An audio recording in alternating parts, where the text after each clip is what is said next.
ఇక సాగర్ తన మొదటి నెల జీతంతో ఇంట్లో వాళ్ళందరికీ బట్టలు కొనుక్కొని సంతోషంగా ఇంటికి వస్తాడు. ఇక దూరం నుంచే సాగర్ని చూసిన రామరాజు నిప్పులు కక్కుతూ ఉంటాడు.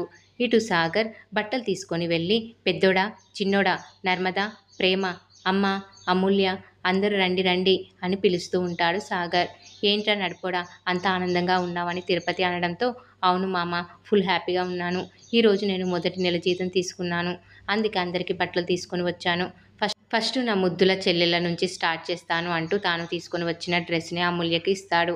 ఆ తర్వాత తిరుపతికి బట్టలు ఇస్తుంటే, ముందు నీ భార్యకి ఇవ్వరా అని అంటాడు. దాంతో సాగర్ నర్మద దగ్గరికి వెళ్ళి, నీకోసం ఫస్ట్ టైం చీర కొన్నాను, తీసుకో అని అంటాడు. నర్మద కూడా ఆలోచిస్తూనే ఆ చీరను అందుకుంటుంది. ఈ చీర కూడా నీ అంత అందంగా ఉంటుంది అని అంటాడు సాగర్. వేసావులేరా బిస్కెట్, నువ్వు మామూలు బిస్కెట్ రాజావి కాదు అని అంటాడు తిరుపతి. ఇక పెద్దోడికి బట్టలు ఇస్తూ ఎమోషనల్ అవుతాడు సాగర్. ఎప్పుడు నువ్వు ఇవ్వడమే తప్ప నేను నీకేమి ఇవ్వలేదు, ఫస్ట్ టైం ఇస్తున్నా, హ్యాపీగా తీసుకోరా అని అంటాడు సాగర్. ఆ తర్వాత చిన్నోడు ప్రేమలకి బట్టలు ఇస్తాడు సాగర్.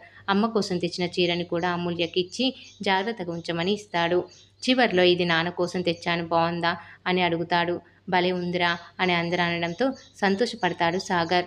నాన్న ఎక్కడున్నాడంటూ ఎదురుగా నిప్పులు కక్కుతున్న తండ్రి దగ్గరకు ఆ బట్టలు తీసుకొని భయపడుతూనే వెళ్తాడు సాగర్. నాన్న, ఫస్ట్ శాలరీ వచ్చింది నాన్న, అందరికీ గుర్తుగా బట్టలు తీసుకొని వచ్చాను.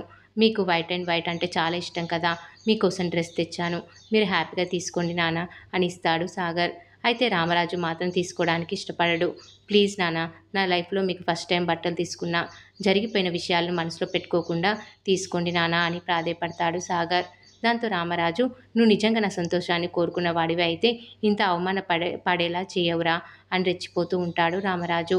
వాడెవడో వచ్చి నడి వీధిలో డబ్బులు ఇస్తావా లేదా అని అవమానించాడు అని అంటాడు రామరాజు. నడి వీధిలోనా, ఎవరు నాన్న అని సాగర్ అమాయకంగా అడుగుతాడు. ఎవడా, నువ్వు ఏ షాపులో అయితే నగల్ని తాకట్టు పెట్టి 20 లక్షల అప్పుగా తీసుకున్నావో వాడే అని అంటాడు రామరాజు. నువ్వెవరికైతే నెల నెల 60,000 వడ్డీ కడతానని మాట ఇచ్చావో వాడే, నెల దాటినా సరే వడ్డీ కట్టకుండా తప్పించుకుంటున్నావే అతనేరా అని అంటాడు రామరాజు. ఆ మాటతో షాక్ అయిన సాగర్, ఆ సంగతి నాకు వదిలేండి నాన్న, నేను చూసుకుంటాను, ఫస్ట్ ఈ బట్టల్ని తీసుకోండి నాన్న అని అంటాడు సాగర్. ఏంట్రా చూసుకునేది, ఎలా కడతావురా వడ్డీ, నీకు వచ్చే వచ్చే జీతం ఎంత, అతనికి కట్టాల్సిన వడ్డీ ఎంత, 20 లక్షల రూపాయలు నీ జీవితంలో నువ్వు కట్టగలవా అని అంటాడు రామరాజు. చెప్తున్నా కదా నాన్న, నేను ఏదో ఒకటి చేసి కడతానని అని అంటాడు సాగర్. ఏదో ఒకటి చేసి అంటే, మొన్న వనజ వాళ్ళ డబ్బుల్ని కొట్టేసినట్లు మీ ఆఫీస్లో దొంగతనం చేస్తావా అని అంటాడు రామరాజు. ఆ మాటతో సాగర్కి కోపం వచ్చి, ఏంటి నాన్న ఇది, నాకు ఫస్ట్ శాలరీ వచ్చిందనే ఆనందంలో అందరికీ బట్టలు తీసుకొని వచ్చాను, పాత విషయాల్ని తవ్వి బాధ పెడతారేంటి, నేను చూసుకుంటానని చెప్పాను కదా అని అంటాడు సాగర్. ఏంట్రా పాత విషయాలా, ఆ సేటు నన్ను నడి వీధిలో రోడ్డుపై ఆపి మీ రెండో కొడుకు డబ్బులు కట్టకుండా దొంగలా తప్పించుకొని తిరుగుతున్నాడని మాట్లాడితే నాకెంత బాధగా అవమానంగా ఉంటుందిరా. ఇప్పుడు నీకు వచ్చిన జీతంతో బట్టలు తెచ్చావు, మరి వాడికేం కడతావు అని అంటాడు రామరాజు. అబ్బా, ఆ డబ్బుల గురించి నాకు వదిలేయండి నాన్న, నా చావేదో నేను చస్తాను, ఎందుకు పదే పదే అదే విషయాన్ని మాట్లాడి నన్ను చంపుకు తింటారు అని అంటాడు సాగర్. ఆ మాటతో రామరాజు, నోరు ముయ్యరా అని సాగర్పై చేయి లేపుతాడు. ఏమన్నావు, నేను నిన్ను చంపుకొని తింటున్నానా, ఆ మాట అనడానికి నీకు సిగ్గుగా లేదురా, నేను నిన్ను చంపుకొని తినడం కాదురా, నువ్వే అడుగడుగునా నా పరువును తీయడమే పనిగా పెట్టుకున్నావు, నీ వల్ల నాకు మనశ్శాంతి లేకుండా పోతుంది, ఓ వైపు తల ఎత్తుకొనియకుండా నా పరువును మొత్తం తీస్తూ ఇంకోవైపు బట్టలు తెచ్చాను నాన్న, కట్టుకొని ఊరేగండి అని అంటున్నావు, చీచి నీకు అసలు సిగ్గు శరం లేదురా అని అంటాడు రామరాజు.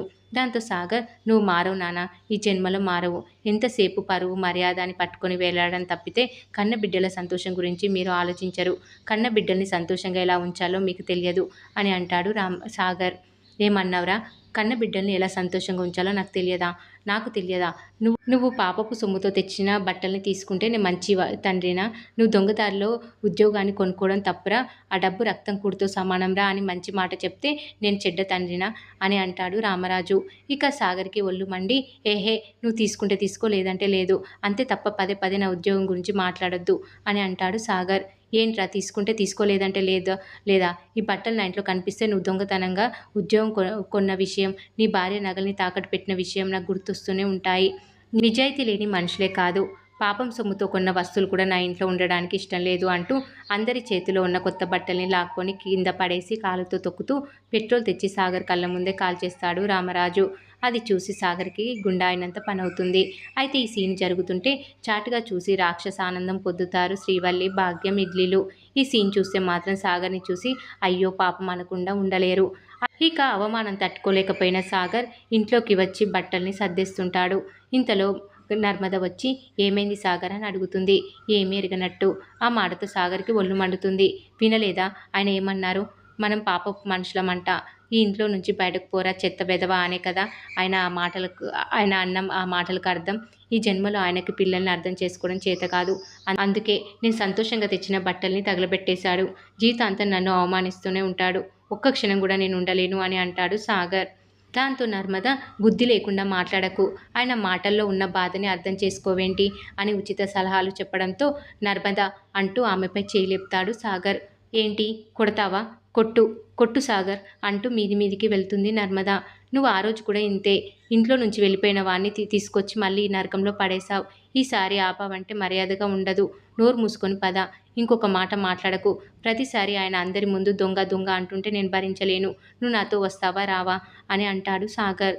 దాంతో నర్మద వస్తాను సాగర్ వస్తాను, నీకోసం కన్న వాళ్ళని వదిలేశాను, ఈ ఇల్లు దాటలేనా, కానీ నేను నీతో రావాలంటే జాబ్ మానేయాలి అని అంటుంది నర్మద. నన్ను ఇంట్లో నుంచి వెళ్ళనీయకుండా చేయడానికి బ్లాక్మెయిల్ చేస్తున్నావు కదా అని సాగర్ అంటే, నువ్వు అడ్డదారిలో జాబ్ కొన్నావని చెప్పుకుంటే నాకు అవమానంగా ఉంది, కాబట్టి ఈ జాబ్ మానే, అప్పుడే నీతో వస్తాను అని అంటుంది నర్మద. మరి ఏం జరగబోతుంది అనేది రాబోయే ఎపిసోడ్లో తెలుసుకుందాం.